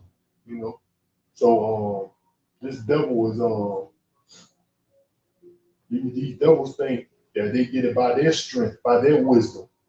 They're doing this. No, but the Lord is causing this devil to do his will on the left hand side. You know, call these devils to do his will on the left hand side, man. You know, so that's what's going on. You know, they got like the scripture said, the wicked gonna continue wickedly, and none of the wicked shall understand, man. You know, the wicked gonna do wickedly, and none of the wicked shall understand. So these wicked ass 2/3 niggas, they gonna still do what they do. Esau gonna still do what he do. These other heathen nations, they gonna still do what the fuck they do. You know, And just like I was saying, like who could do anything about it, man? You know, there's a prophecy. This is the book of Revelation 13:4. It says, if they worship the dragon, and which gave power to the beast, if they worship the beast, saying, who is like unto the beast, who is able to make war with him, man. So that's the mentality. But now, it was like that once upon a time. This devil was, top dog in this dog fight, on a global scale. He was that top dog, like who could make war with the beast, you know. But now these nations are realizing, oh, that this is all prophecy. The Lord said, let the weak say I'm strong. So now these nations are building up their arsenal, becoming more, equipped with technologies that are advanced or surpass Esau, Edom, or Babylon, the Great Acre America. That now they're at one point in time they was weak because they couldn't war with the beast. But now it's different because the Lord is what? He's stirring up this division to bring about that final climax, man. And it's what? Destroying this place, man. Because this place right here it has its reason to exist. It had to be created, built. At its time to reign. Now it's in this time of decline, man. If you can't see this place is declining, man, these people just living in a facade. That's why you got a lot of letting the land of make believe, the world of make believe. You motherfuckers just want to see what they want to see and hear what they want to hear, man. What they call selective hearing. You motherfuckers want to hear what they want to hear, and they want to see what they want to see, man. You know. Yeah, because you can see, you can go out to the little franchise and go out and do whatever right now, but we see ultimately where it's going, man. Just like you said, we see these things going about. We see through the spirit, Yahweh Shah through the spirit. ultimately what's going on, man. You know, these people they don't want to believe. They don't want to believe that this place is pretty much on a sharp decline, man. But like I said, these people that study the economy, you might have studied the economy. You know, even these people that are around the world, they see what's going on with this place, man. Because this place is not going to be the same. And you know, you got some that do this, you got some that see it, but they don't want others to know. You know, because these people right here, they're living in their own, even though it's orchestrated by Esau Edom, but they're living in their own little bubble, man. You know, thinking that these events that happen on a global scale will not directly affect you, but they will. You know, and you want to see it firsthand. You want to see it. But another thing these people think here, they think America is a safe haven, man. They think that nothing's going to happen here, man. When it comes to what you want to say, a global war. But you know, they for a while now, all these major wars, all these wars in general, has been fought in abroad, man. You know, but it's gonna be fought right here in your doorsteps, man. Because you think these countries think that you coming over here bombing our stuff, you think you ain't gonna be touched? Think again, man. You know that's why you got like they was talking about they got Russian warships off the coast of Cuba, bordering Cuba. Chinese warships have been seen, or Chinese military have been seen, demonstrating or orchestrating over there in Canada, And Mexico. and Mexico. So this place is being surrounded by its enemies, man. But like I said, you see the thing what happened in Venezuela. Man, all these people, Venezuela right there, it's right over there. What you think they're gonna do? They're gonna join with these people like Brazil. Brazil is what? Part of the BRICS nation, man. So eventually you're gonna see firsthand that this place is not what you people thought it is or thought it to be, man. Oh, this is a place of opportunity. We can build a future here. Yeah, you see, they deporting all you. You ain't gonna be. They deporting you damn immigrants, man. You can't build no damn future here. I know a lot of these immigrants they scared of being deported, but they think it's a game. But before we go further, I got a precept. This is Jeremiah 49:12. It says, "For thus saith the Lord Yahweh, behold, they whose judgment was not to drink of the cup have assuredly drunken. And art thou he that shall not altogether go unpunished? Thou shalt not go unpunished, but thou shalt surely drink of it. For I have sworn by myself, saith the Lord Yahweh, that Basra shall become a desolation, a reproach, a waste, a curse, and all the cities thereof shall be perpetual waste, man." And the modern day Basra today is America. The capital of Edom today is America. Right? Verse 14, it says, "I have heard a rumor from the Lord, and an ambassador is sent unto the heathen, saying, Gather ye together and come against her and rise up to the battle." So just recently you see photos of Kim Jong-un, Putin, and Xi Jinping holding hands in unity, smiling, taking pictures.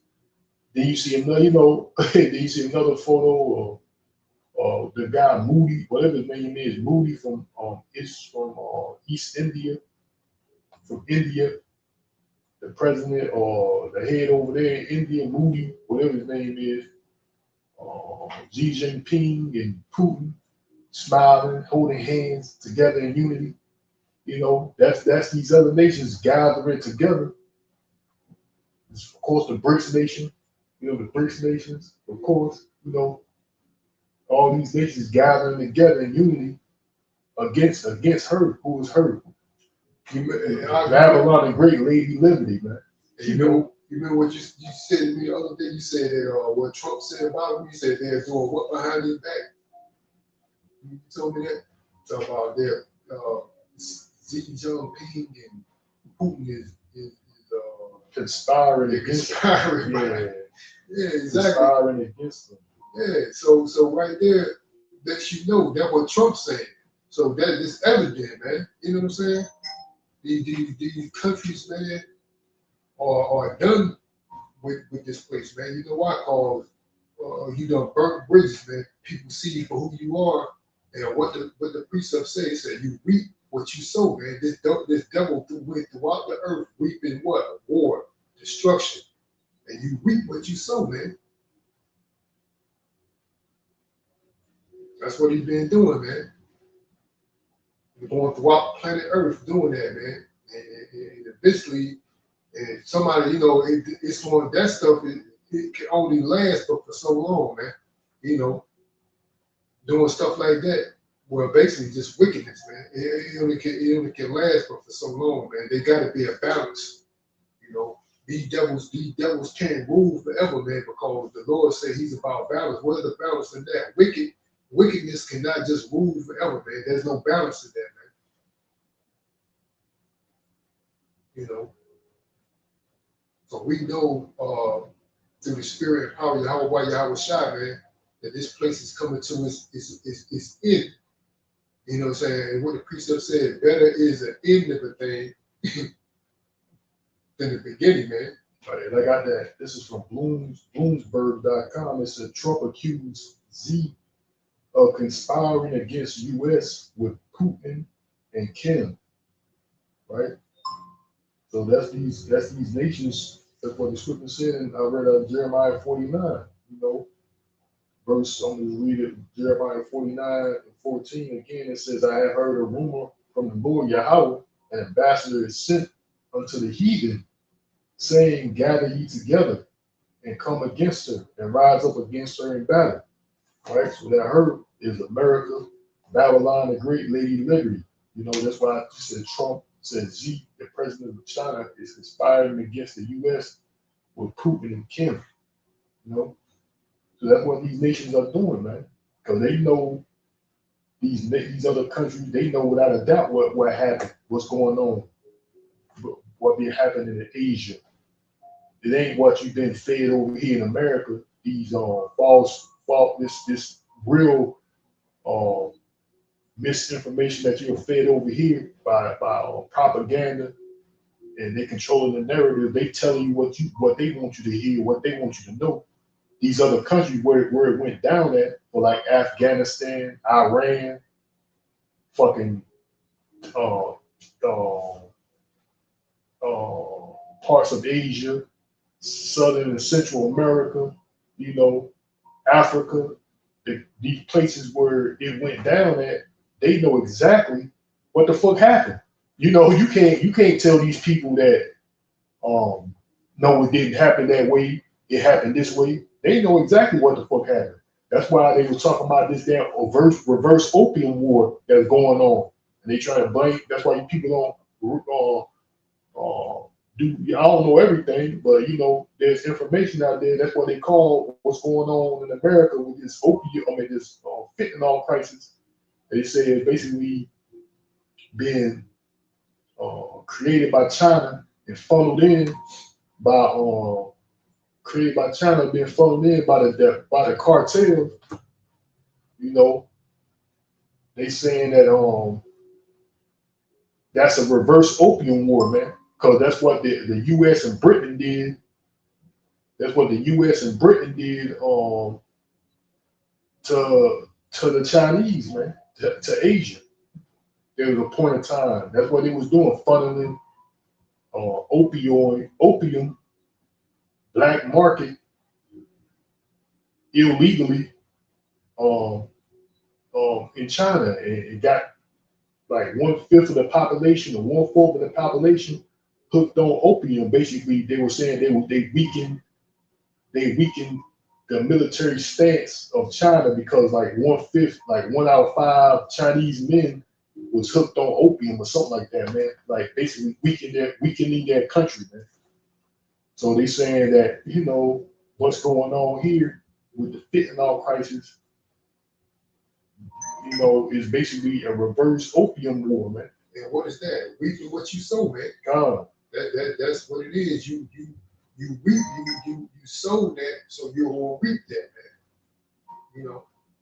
That's what this devil's been doing. And like I said, these countries, like what, they're fed up with this folly that Esau Edom, Babylon the Great, is demonstrating on a global scale. And they have enough of it. And these countries, the other countries had enough of it. They're conspiring behind my back.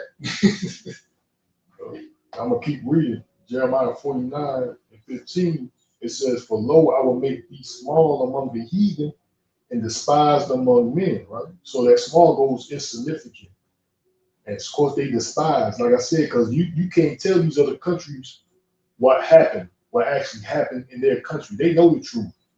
It's just you Americans that been fed bullshit propaganda, real disinformation. It's you, the one that don't know what's going on. Verse 16, it says, "Thy terribleness hath deceived thee, and the pride of thine heart, O thou that dwelleth in the clefts of the rock, that holdest the height of the hill. Though thou shouldest make thy nest as high as the eagle, I will bring thee down from thence, saith the Lord Yahweh. Also Edom shall be a desolation, and every one that goeth by it shall be astonished, and shall hiss at all the plagues thereof." Verse 18, it says, "As in the overthrow of Sodom and Gomorrah, and the neighboring cities thereof, saith the Lord Yahweh, no man shall abide there, neither shall a son of man dwell in it." Right? So that's what's coming to America, man. Like Sodom and Gomorrah, like the Lord overthrew Sodom and Gomorrah, man.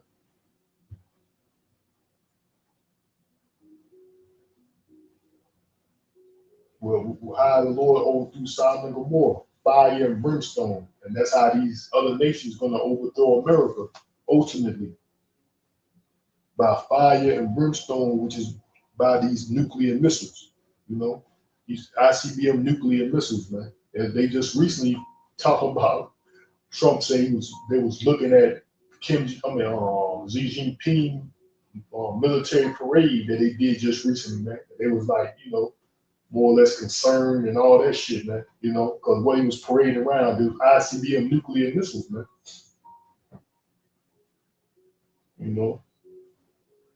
So the Lord gonna ultimately overthrow America like Sodom and Gomorrah with fire and brimstone via or by way of nuclear missiles, man.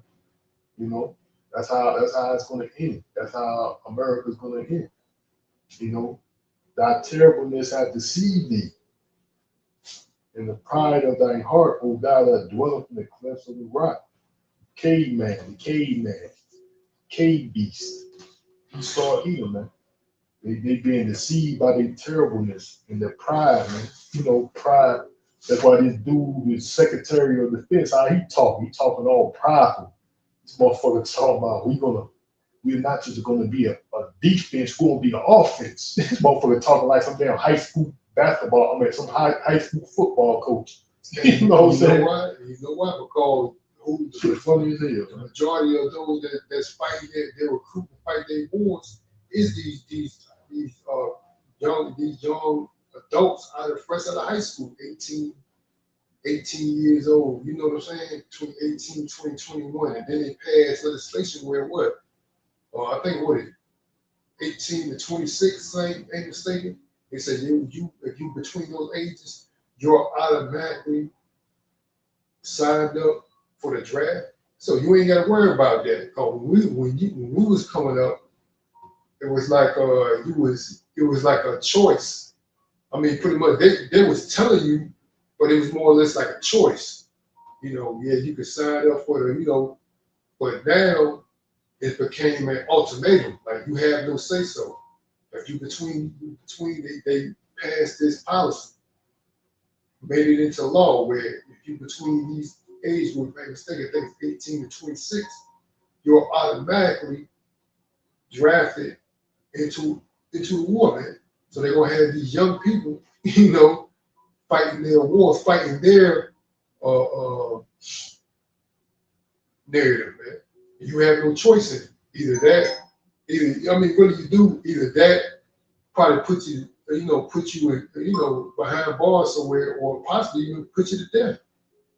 Because that's gonna be the goal for this devil, man. He's not gonna, because he's gonna deem everybody like, I think that dude, what's his name? Theodore Roosevelt, if I'm mistaken. He declared, let me look it up, but I think he declared everyone that wasn't, a United States citizen an enemy, man. All right, and I'm gonna continue reading what you said, young men, and Jeremiah 49 and verse 26.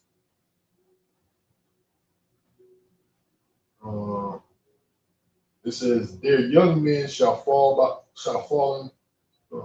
their young men shall fall in her streets, and all the men of war shall be cut off in that day, saith the Lord, Yahweh of hosts." So that's what's gonna happen. Yeah, you young, your ass gonna get cut off. You gonna fall in the streets, man. Be slaughtered in these streets, man. For whatever reason, your ass gonna be put to death in these streets out here, man. The young men, these young naive kids, because even they were just young. This dude, this Edomite boy, talking about he created some shit about drones. 21 years old, was that their blessing, man? Let me see if I can find it. He's a young Edomite boy. He's like 21 years old. He's the first weapons company founder by a 21-year-old lands a U.S. Army contract. I need to make a snippet of this. I guess he found his weapons company, this Edomite boy, right? It says Mac Industries, founded by 21-year-old Ethan Thornton, has landed a contract with the U.S. Army to develop a vertical takeoff cruiser missile. Right, so he developed a vertical takeoff cruiser missile. This guy's only 21 years old, man. That's why I said the blessing is the sword, man. You dude know about a goddamn 21 years old. You know about some damn cruise missile shit. That's their blessing, and that they run the world and shit. Let me play a little bit of it. It's not often you meet a 21-year-old with his own autonomous drone weapons manufacturing facility, but this is Ethan Thornton, and right now he is rethinking the future of warfare with China top of mind. It's not hard to look at China's dominance and realize that we need to be working very, very hard as a country if we want to maintain relevance. While China has been putting on quite the show of military might, when it comes to scale, Thornton imagines a very different alternative than the high-tech, sophisticated U.S. arsenal we're all used to. One of your missions seems to be trying to imagine what warfare is going to look like, not 10 years, but 20 years. You're 21, so that's literally a lifetime for you, and yet not too far down the road.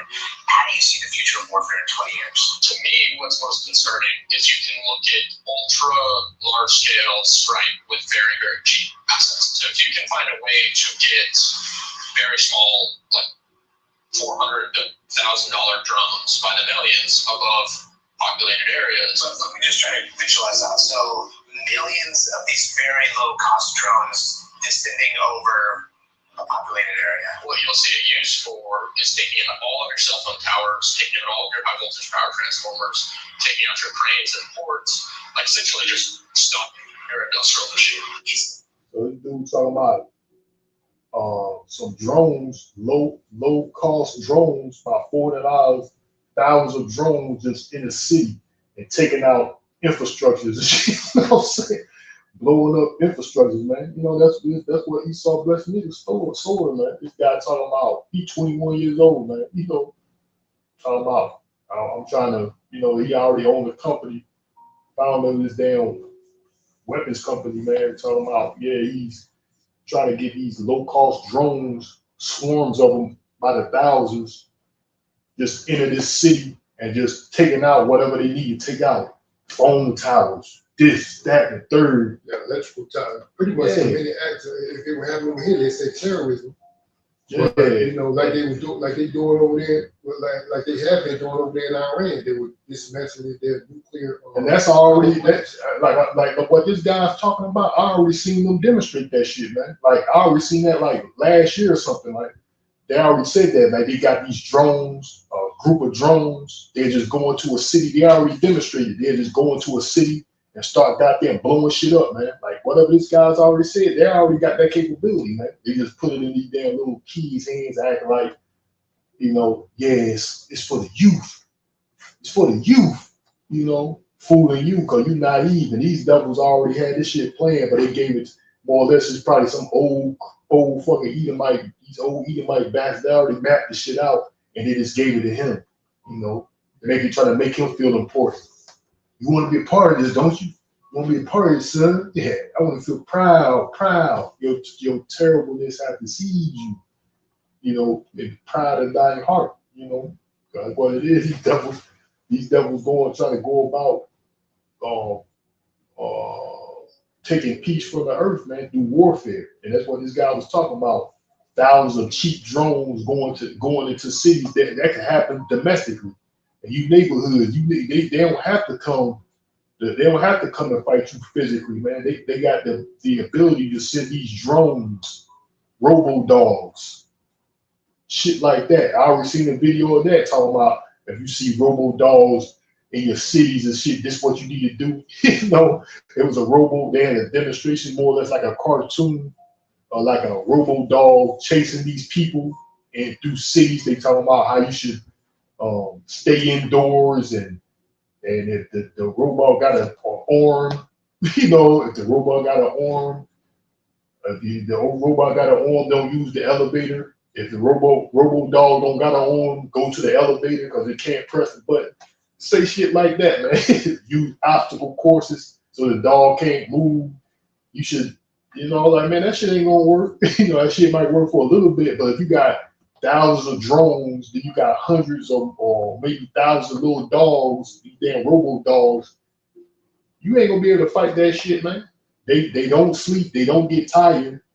They were saying that too. You can't duck from them. They got precision strikes that you ducking and all that shit. You think you could duck, dodge, move quick. That shit ain't gonna work, man. But they got precision targeting and shit, man. You got anything? We'll close it out. That's it. All right, then we'll end our lesson. Before we close it out, we give all praise, honor, and glory to Yeah, how about Shimon, how was Shai, by Shimon, Kakadash, the Jackie for the Zil, the brother of Bacala, brother. the Lord willing, we back for another lesson. Feed the flock. Till next time, Shalom, Barak Atah, Baba Bar, Shalom. Brother one.